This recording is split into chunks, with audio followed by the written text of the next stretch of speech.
अब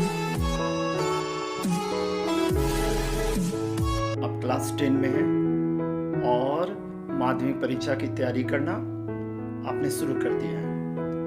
तब आपको याद करके रखना होगा कि प्रीवियस ईयर्स के क्वेश्चन पेपर की तैयारी बहुत ज़रूरी है। तो कहने का मतलब ये है कि प्रीवियस ईयर्स के जो क्वेश्चन पेपर हैं उसको आप सॉल्व कीजिए।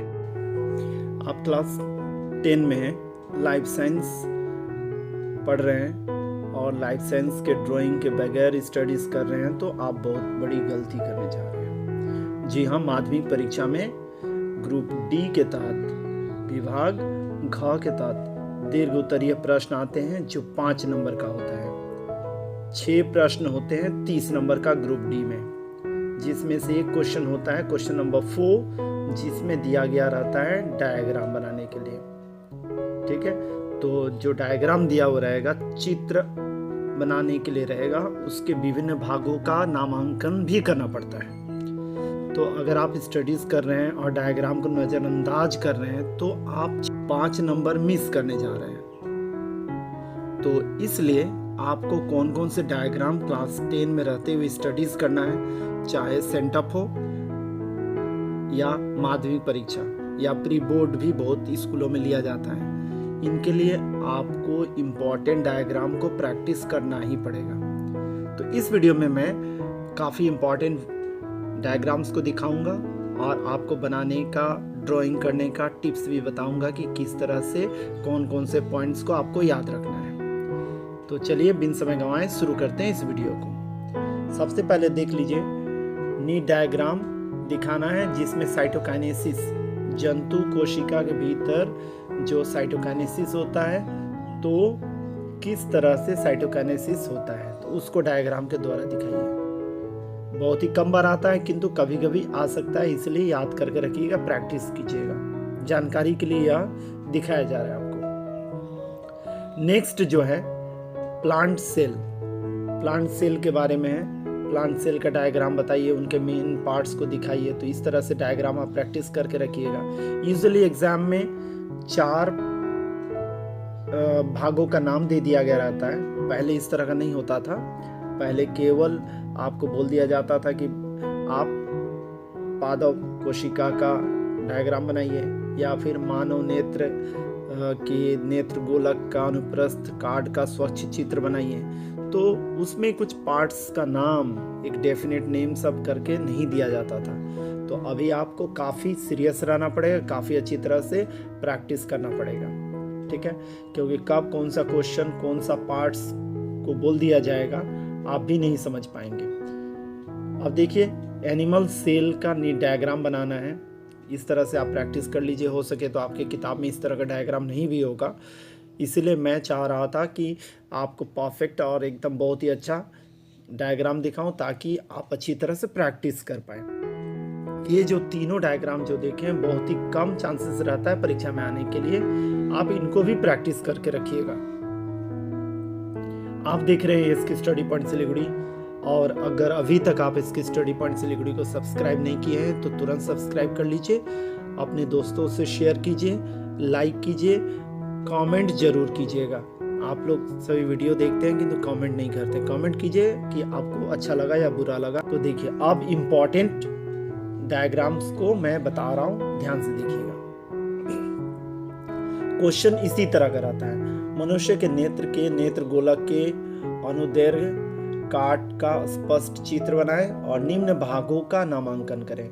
क्रोएड, दृष्टि तंत्रिका जिसको ऑप्टिक नर्व्स बोलते हैं, आइरिस, येलो स्पॉट या पीत बिंदु, इस तरह से नाम दिया हुआ रहेगा और आपको डायग्राम बना के दिखाना पड़ेगा।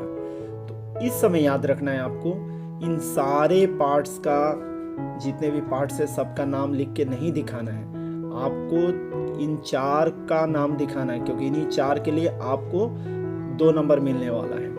एग्जाम में याद रखिएगा कि ड्राइंग जो बना रहे हैं, जो स्पष्ट चित्र बना रहे हैं, उसके लिए 3 मार्क्स रहता है, और जो 4 भागों का नाम लिखेंगे उसके लिए नंबर रहता है 2 नंबर। तो 3+2 या 2+3, इस तरह से क्वेश्चन तैयार किया जाता है ग्रुप डी के क्वेश्चंस को। तो डायग्राम के लिए बेसिकली 3+2 किया जाता है, 2 मार्क्स रहता है भागों के। एक चीज़ इसमें इम्पॉर्टेंट चीज़ है जो मैं बता दूं, आप जब भी डायग्राम बनाएं तो दोनों तरफ नाम लिखने की आदत ना डालें, मतलब बाएं साइड में दाएं साइड में, दोनों साइड में नहीं। आप कोशिश कीजिएगा कि किसी एक साइड में ही नाम सब लिखें, आइदर लेफ्ट साइड या राइट साइड। बाएं साइड में चारों नाम लिखें और तीर से दिखा दें कि यह भाग कहाँ पे है, ठीक है।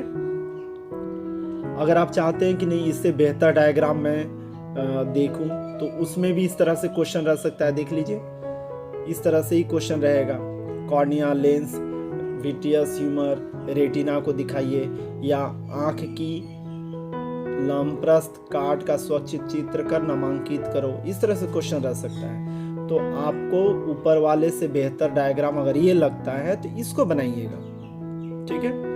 केवल आपको समझाना है मुझे कि कौन कौन से पार्ट्स आते हैं, किस तरह से डायग्राम बनाएंगे, बेहतर डायग्राम कौन सा होगा, क्योंकि बहुत सारे पब्लिशर्स के आप किताब देखते हैं, पढ़ते हैं, तो सभी में बेहतर डायग्राम नहीं रहता है। इसके अलावे इस इंग्लिश वाले डायग्राम को भी देखकर आप तैयार कर सकते हैं। इंग्लिश नेम सब याद रखिएगा ताकि आने वाला समय में आपको काफ़ी हेल्प करेगा। जैसे ब्लाइंड स्पॉट बोला जाता है, ब्लाइंड स्पॉट अंध बिंदु कहाँ पे है बताने के लिए बोला जाता है।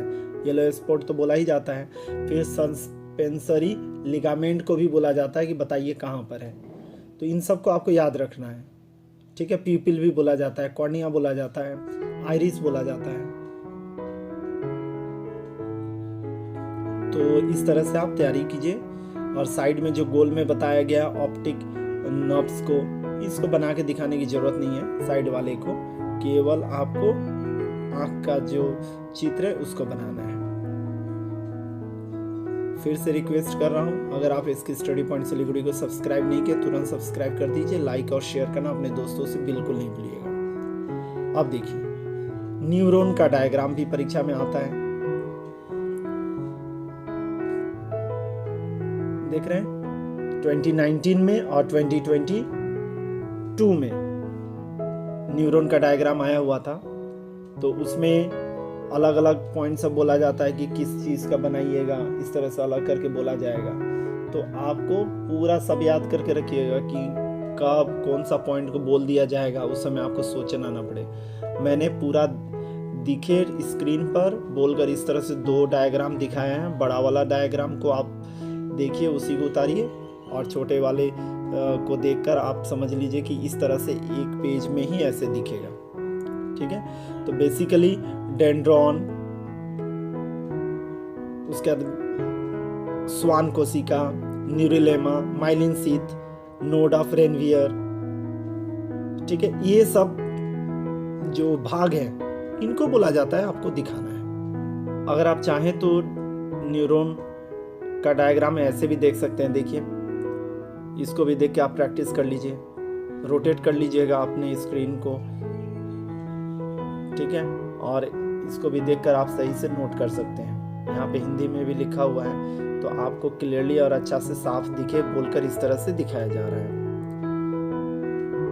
इसकी स्टडी पॉइंट सिलीगुड़ी हमेशा क्वालिटी पे ध्यान देता है और आपको बेहतर से बेहतर सुविधा दे, मदद करे, इसको सोच के चलता है। देखिए स्वान कोशिका बोला जाता है, कहाँ पर है उसको ध्यान से देखिए क्योंकि ये पूछा जाता है कई बार। तो आप सारे पॉइंट्स को एग्जाम में नहीं लिखिएगा, जितने भी भाग हैं सबको नहीं लिखना है। जो 4 भाग को बोला जा रहा है उन्हीं को पॉइंट कीजिएगा और डायग्राम बनाइएगा। अब देखिए एक आदर्श न्यूरॉन का इस तरह से क्वेश्चन रहेगा जो दिखाने की कोशिश मैं कर रहा हूँ। रेनवियर, नोड, एक्सॉन, स्वान, एक नंबर करके दिया गया है, इस तरह से क्वेश्चन रहेगा। तो आप ऊपर का डायग्राम जो भी देखें उसी की मदद से बना लीजिए, जो डायग्राम बेहतर लगता है उसको देखें। या देखिए इंग्लिश वाला वर्जन का बुक से लिया गया या डायग्राम देख लीजिए, इस तरह से भी आप डायग्राम बना सकते हैं। डायग्राम आपको चूज करना है कि कौन सा डायग्राम आपके लिए बेहतर लग रहा है, किसको आप चूज करेंगे। नाम तो हिंदी में ही लिखना है, हिंदी में लिखिएगा, इस तरह से आप बना सकते हैं, ठीक है। उम्मीद कर रहा हूँ आपको क्लियर हो गया होगा न्यूरॉन का स्पष्ट चित्र कैसे बनाएंगे, ठीक है। तो चलिए आगे बढ़ते हैं, फिर आप देखते हैं। देखिए आप ध्यान से देखिए, अब हम लोग सेल डिवीजन में आ गए हैं।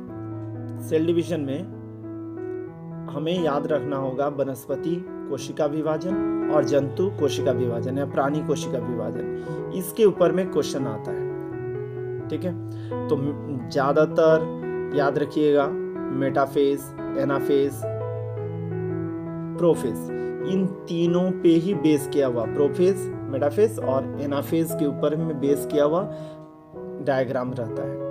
कभी बोला जाता है वनस्पति कोशिका में के माइटोसिस कोशिका विभाजन का मेटाफेज अवस्था का स्वच्छ चित्र बनाइए, या एक प्राणी कोशिका में माइटोसिस कोशिका विभाजन का मेटाफेज अवस्था का स्वच्छ चित्र बनाइए, इस तरह से, या प्राणी कोशिका के एनाफेज का एक स्पष्ट चित्र बनाए, इस तरह से क्वेश्चन रहता है। तो आपको प्रैक्टिस करना है, प्रैक्टिस जितना कीजिएगा, सभी के फीचर्स को याद करके रखना है, क्योंकि क्वेश्चन भी पूछा जाता है कि किस फेज में किस तरह की विशिष्टताएं दिखती हैं, उसको बताना पड़ता है। तो आपको पढ़ के रखना है, प्रैक्टिस करना है। तो यह हो गया एनिमल सेल का, देख लीजिए।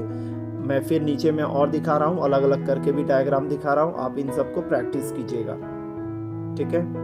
आपके बुक में है, वेल एंड गुड, नहीं है तो इससे देख के आप प्रैक्टिस कीजिए। देखिए इस तरह से कोशिका विभाजन पे क्वेश्चन रहता है। देखिए जंतु कोशिका में समसूत्री विभाजन के केंद्रक विभाजन के द्वितीय अवस्था और तृतीय अवस्था इस तरह से करके रहेगा। मतलब द्वितीय मतलब हो गया प्रोफेज और मेटाफेज दोनों का, देख लीजिए।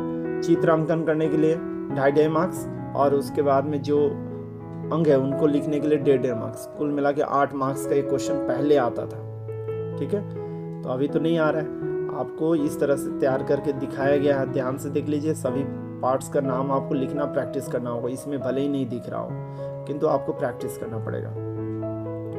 ऐसा क्वेश्चन रहता है जो मैंने थोड़ी देर पहले बताया, देख रहे हैं, क्रोमेटिड, सेंट्रोमियर, ध्रुवीय क्षेत्र, तर्क तंतु, इन सब को दिखाना है। तो इस तरह से मेटाफेज अवस्था का, माइटोसिस कोशिका विभाजन की मेटाफेज अवस्था को दिखाना है आपको। 2020 में आया हुआ क्वेश्चन है जिसको मैं दिखा रहा हूं। देखिए जंतु कोशिका में किस तरह से होता है वो समझ गए। अब आप प्राणी कोशिका या वनस्पति कोशिका में माइटोसिस कैसे हो रहा है उसको देखिए। यहाँ पे देखिए प्रोफेज का, फिर मेटाफेज का, प्रोमेटाफेज और लेट मेटाफेज, इस तरह से करके अलग अलग करके दिखाया गया। आप इसी तरह से प्रैक्टिस किए रहिएगा, एनाफेज का भी प्रैक्टिस किए रहिएगा। तो जो पहले क्वेश्चन था उसमें कैसे लेंगे, प्रोफेज का ऐसे दिखाइए, फिर मेटाफेज का ऐसे दिखाइए, ठीक है। तो उम्मीद कर रहा हूँ आपको समझ में आ गया होगा। पादप कोशिका के मेटाफेज का इस तरह से आप अलग करके भी दिखा सकते हैं। सभी पार्ट्स का नाम इस तरह से लिख के बताना पड़ेगा आपको। जो डायग्राम आपको बेहतर लग रहा है उसको ध्यान से देखिए, समझिए, सुनिए वीडियो में क्या मैं बोल रहा हूँ, क्या मैं बता रहा हूँ, उसके बाद ही नोट कीजिएगा। तो इससे क्या होगा, आपको डायग्राम बनाने का प्रैक्टिस होगा, कॉन्फिडेंस आएगा और आप बेहतर कर पाएंगे। देखिए ये बहुत ही बेहतरीन डायग्राम है प्राणी कोशिका का एनाफेज का। आप वही एनाफेज का डायग्राम पहले देखे थे, देखिए मैं दिखाता हूँ। एनाफेज का जब एक साथ में था तो उसमें आपको थोड़ा अलग दिख रहा होगा, यह तो मेटाफेज का था, उसी को उसी तरह से साफ साफ करके बना सकते हैं आप। यहाँ पे देखिए एनाफेज का, देख रहे हैं एनाफेज 1, एनाफेज 2 किस तरह से किया हुआ है। तो इसी को एकदम अलग करके आपकी सुविधा के लिए मैंने यहाँ पे लाया है। जो वीडियो को अंत तक देखेंगे उनको तो फ़ायदा होने वाला ही है, इसलिए वीडियो को एकदम अंत तक देखिए, सुनिए, समझिए क्या बताया जा रहा है। देखिए इस तरह से क्वेश्चन रहता है, यह MP 2019 में आया हुआ है, ठीक है। प्राणी कोशिका के एनाफेज का स्पष्ट डायग्राम बनाना है, ठीक है, और निम्न भागों को दिखाना है, ध्रुवीय क्षेत्र, स्पिंडल तंतु, क्रोमेटिड, सेंट्रोमियर। तो इस तरह से आपको बना के दिखाना है, तब जाके आपको 5 मिलेगा। 5 में डायग्राम के लिए 3 मार्क्स और जो पार्ट्स का नाम कर रहे हैं उसके लिए 2 मार्क्स मिलेगा। आप देखिए रिफ्लेक्स आर्क को दिखाना है, 2018 में आया हुआ क्वेश्चन है रिफ्लेक्स आर्क। आप देखिए यहाँ पे हाथ दिखाने की ज़रूरत नहीं है, हाथ को आप छोड़कर उसके बाद वाले हिस्से को दिखा रहे हैं तो भी चलेगा, ठीक है। और किस तरह से सारे पार्ट्स का नाम, ग्राही अंग, संवेदी तंत्रिका, तंत्रिका केंद्र, चालक तंत्रिका, इन सब को दिखाया गया है इसमें स्वच्छ चित्र के द्वारा लिख बनाकर नामांकित चित्र को करना है। याद रखें, मैंने अभी तक नहीं बताया कि इस डायग्राम को पेन से नहीं बनाना है, आपको HB पेंसिल यूज़ कीजिएगा, HB पेंसिल से बनाइएगा, साफ साफ बनाइएगा। यूजुअली सभी जानते हैं कि डायग्राम को पेंसिल से बनाना होता है, फिर भी कभी कभी कुछ बच्चे जो हैं वो पेन का इस्तेमाल करने लगते हैं, तो पेन का इस्तेमाल नहीं कीजिएगा, क्योंकि कभी कभी मिटाना पड़ता है, तो इससे आपका मिटा पाना संभव नहीं हो पाएगा। देखिए, अब हम लोग देख रहे हैं क्रोमोसोम का डायग्राम। तो कई बार यह भी पूछा जाता है कि आदर्श यूकैरियोटिक गुणसूत्र या क्रोमोसोम की संरचना का चित्रण करो। क्रोमेटिड दिखाओ, सेंट्रोमियर दिखाओ, न्यूक्लियर ऑर्गेनाइजर दिखाओ, टेलीमियर दिखाओ, इस तरह से। तो आपको इस तरह से डायग्राम बनाकर पूरा जो क्रोमेटिड है उसको एक साथ में क्रोमोनोमेटा बोलते हैं, तो उसको भी दिखाते हुए आपको बताना पड़ेगा। ठीक है, तो देख लीजिए, प्रैक्टिस कीजिए। आप चाहे तो इस तरह से भी क्रोमोसोम्स की संरचना को बना सकते हैं। मैं सजेस्ट करूंगा आप इस डायग्राम को बनाइए, क्योंकि ये काफ़ी क्लियर और साफ़ है कंपेयर टू इससे। ठीक है, तो आप इसको बनाइए, इसको सही से प्रैक्टिस कीजिए, बेहतर होगा। ठीक है, संरचना बोलकर बताया जाता है क्रोमोसोम्स का। ये 2022 में भी आया हुआ है और 2018 में भी आया हुआ है। ठीक है, तो उम्मीद कर रहा हूँ आपको समझ में आ गया होगा। तो ये थे इसकी स्टडी पॉइंट सिलीगुड़ी का डायग्राम पे बेस किया हुआ वीडियो, और उम्मीद कर रहा हूँ यह माध्यमिक परीक्षा में, सेंटअप में, या जो प्री बोर्ड एग्ज़ाम्स होता है सब में आपको हेल्प करने वाला है। तो इतने डायग्राम को आप प्रैक्टिस कर लीजिए, आपको काफ़ी हेल्प मिलने वाला है। ठीक है, सभी माध्यमिक एग्ज़ाम में, ऐसा नहीं है कि आपका आने वाला एग्ज़ाम में ही आपको हेल्प करने वाला है, नहीं। जो भी माध्यमिक एग्ज़ाम होगा उसमें यही सब डायग्राम ही बार बार रिपीट करके पूछे जाते हैं। 2017 में जो आया मानव नेत्र के बारे में, तो वो आ गया 2020 में। उसी तरह से 2017 में एक प्राणी कोशिका के माइटोसिस कोशिका विभाजन का मेटाफेज अवस्था का स्वच्छ चित्र बना हुआ आया हुआ था, तो वो 2020 में भी आ गया। इसी तरह से 2018 में क्रोमोसोम्स की संरचना का आया हुआ था, तो 2020 में आया। इस तरह से 2022 में आया। तो इसके स्टडी पॉइंट सिलीगुड़ी के साथ बने रहने के लिए बहुत बहुत धन्यवाद। एंजॉय करते रहिए, सेफ रहिए, सुरक्षित रहिए।